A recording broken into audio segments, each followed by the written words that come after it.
That's how you really feel. All set? Good afternoon, everyone. Welcome to the HR Committee meeting agenda for Tuesday, October the 1st, 2024. I call to order. Is there any declarations of conflict of interest? See none? Seeing none. Approval of the agenda. Councillor McCabe, second by Councillor Ramsey. Adoption of the minutes. So we had our HR Committee meeting on September 10th of 2024. Councillor McCabe, second by Councillor Ramsey.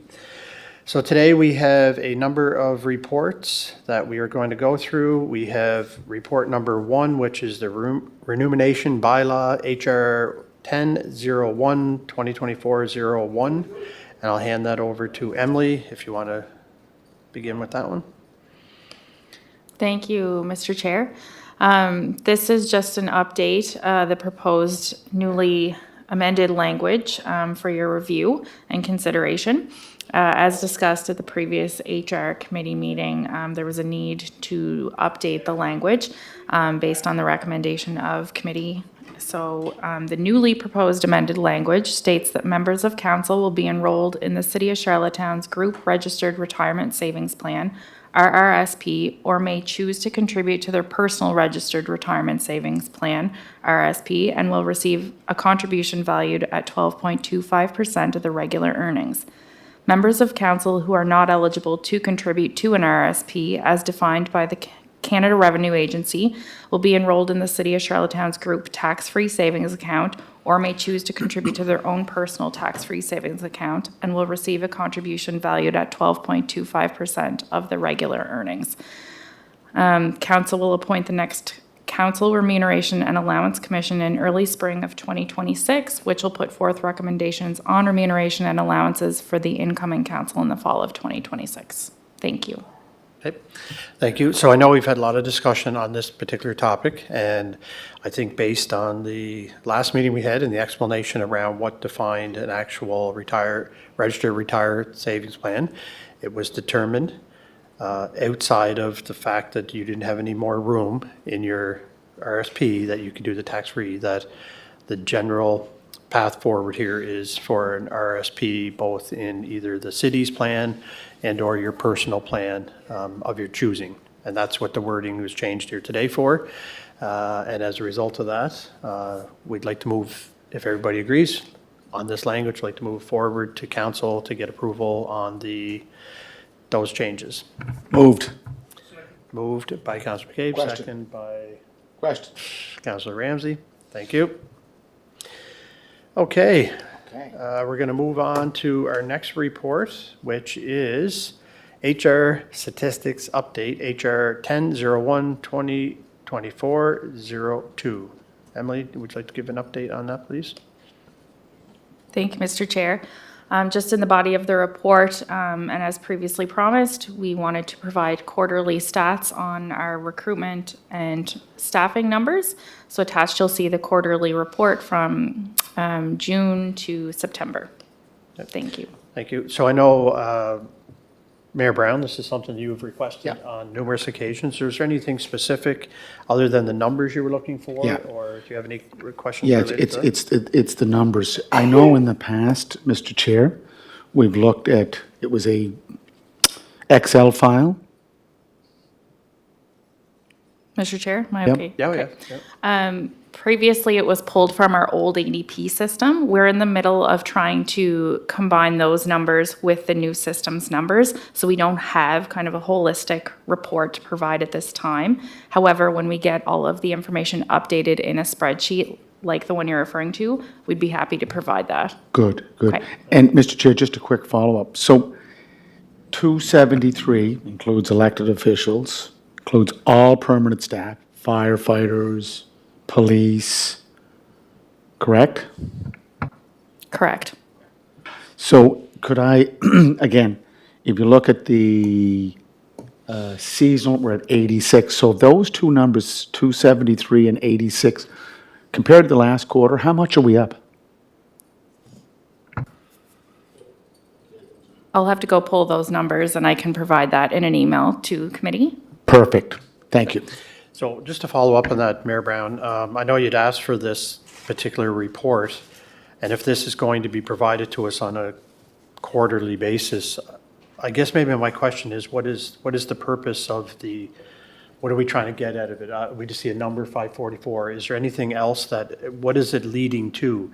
Is it leading to discussions that we may have around budget time? Is it leading to the fact that we're understaffed? Like, I guess I'm just trying to figure out what are we going to discuss as a result of the report, or the numbers, 'cause that's all we have here.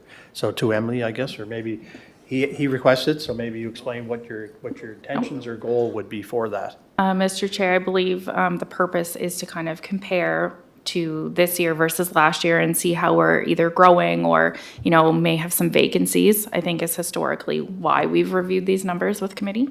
Okay, so we'll probably need the more context around that, because just seeing 544 means, I don't know if we have vacancies or we don't have vacancies out of that. I don't know where those numbers, but I think if you, as you were saying, as part of that spreadsheet, might break it down further, because right now you have all permanent staff in there. It doesn't list that we only have, like, say, 12 firefighters versus we may need 20 or so on and so forth.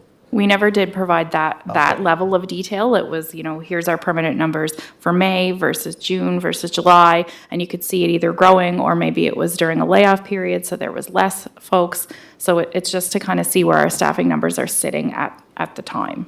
Okay, again, I just want to make sure we have something to discuss about it, or what is it telling us? What's the story it's telling us, and what is it that this committee will do as a result of that, other than just providing a report that shows numbers of staff? And I think it would be interesting to see how many positions we've approved maybe that aren't filled, because moving forward, if we're going to continue to be approving for positions that aren't being filled, we have to look at that too when we're doing our annual budget. So for me, that information would certainly be helpful to find out where we are in those approved positions, and if they're not being filled, why. Why, yeah. And Chair, Thank you. Councillor Ramsey? Emily, maybe you can, I thought elected officials are part-time, Your Worship. Emily? I mean, they got us down as full-time, as permanent. And that's just a stupid question, but it's supposed to be, it's not supposed to be, but when you're part-time role. I know we're full-time because the amount of hours and emails and things we do, but should we be bracketed in that, or I don't know. To Councillor Ramsey through the chair, you're paid kind of an annual stipend, which, appears like a salary in the remuneration bylaw. You're not an hourly employee, so that's why it's captured under that permanent role area. So just to wrap up, again, I think we'll just go back to, what are we trying to get out of this report, and how is it going to help us understand where we are from an HR perspective, whether it's vacancy management or budgeting or any other things that, Mayor, like say, you brought it forward. I'm sure you had a reason for asking for it. Yeah, I always like to keep the numbers in the forefront, because we have a political responsibility, that is the budgetary process. And as you know, any budget, 70%, 75% is salaries and benefits.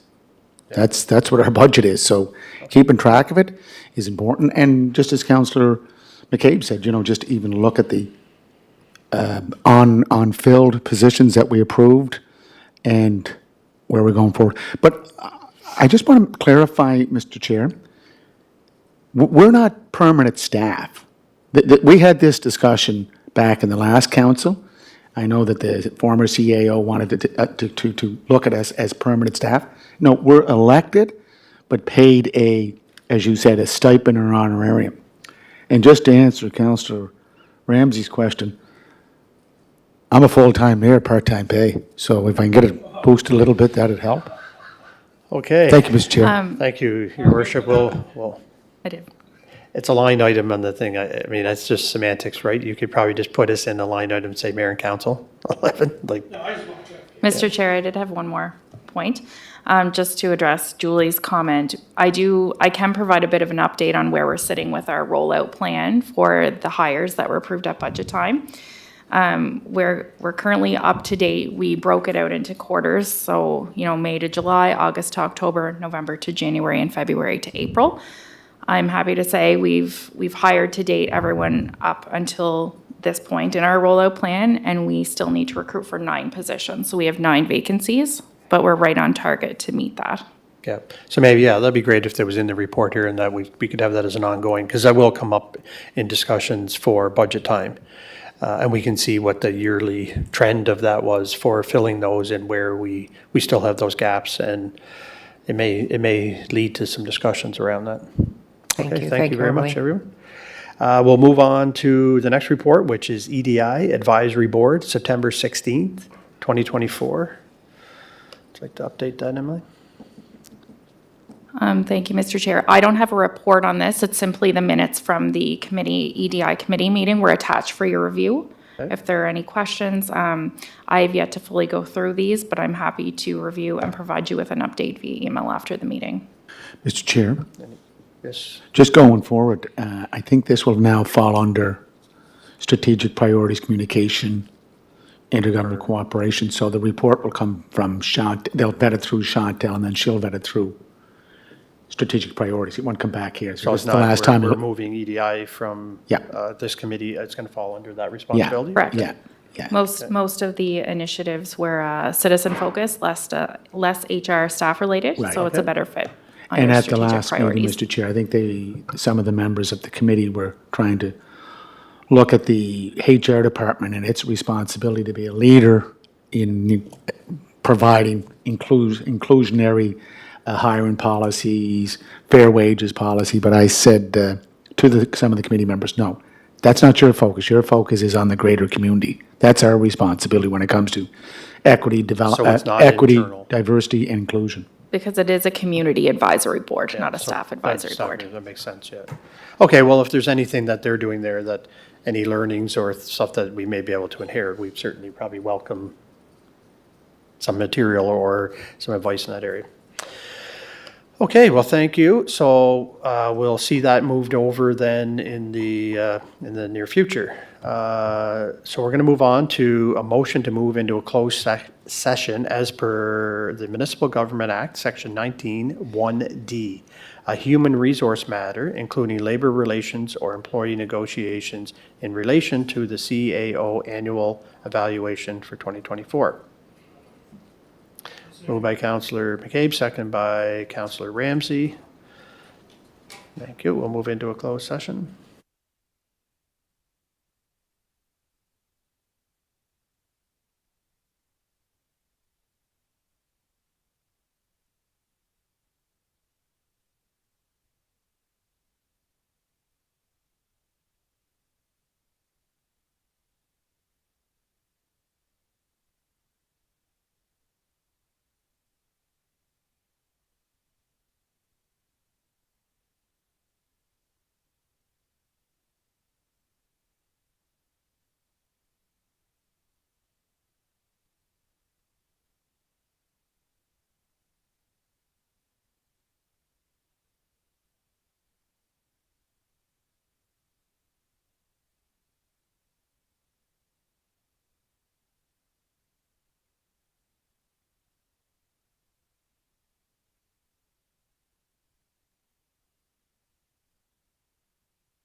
Okay, so we've completed, we're back into an open session, and now we'll move on to any introduction of new business. None.